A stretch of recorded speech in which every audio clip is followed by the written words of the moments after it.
Le 7 novembre, lors de l'inauguration du cinéma Liberté à Brignoles, Georges Clooney, acteur et défenseur des valeurs démocratiques, a exprimé son avis sur les récentes élections présidentielles aux États-Unis. Résidant dans le Var depuis 2021, il a abordé la question avec une certaine sérénité, malgré la défaite du candidat qu'il soutenait.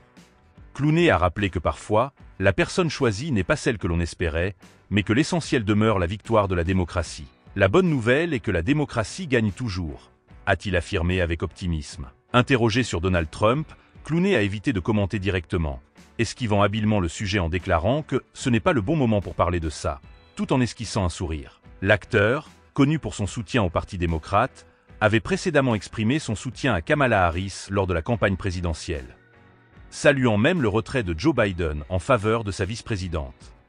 Selon lui, ce geste était le plus altruiste qu'un président ait fait depuis George Washington, soulignant l'importance de la transition du pouvoir dans un esprit de service public. Bien que déçu par le résultat des élections, Clooney a fait preuve de respect envers le processus démocratique. Ils ont voté et ils ont décidé d'un candidat. C'est comme ça que la démocratie fonctionne, a-t-il ajouté.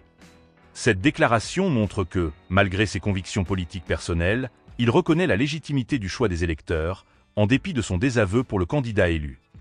Le soutien actif de Clooney à des candidats démocrates et sa position sur la politique américaine sont bien connus. Toutefois, il reste un exemple de fair-play en soulignant la victoire de la démocratie, même quand celle-ci ne favorise pas ses préférences personnelles. Son discours réitère l'importance de respecter le choix du peuple, même lorsqu'il ne correspond pas aux attentes individuelles. Enfin, Clooney a conclu ses remarques en insistant sur le fait que la démocratie ne se limite pas à l'élection d'un seul candidat, mais qu'il s'agit d'un processus continu, où l'élection d'un président n'est qu'une étape. Il a ainsi montré une attitude résolument positive et respectueuse envers la politique américaine, en dépit des défis qu'elle peut poser.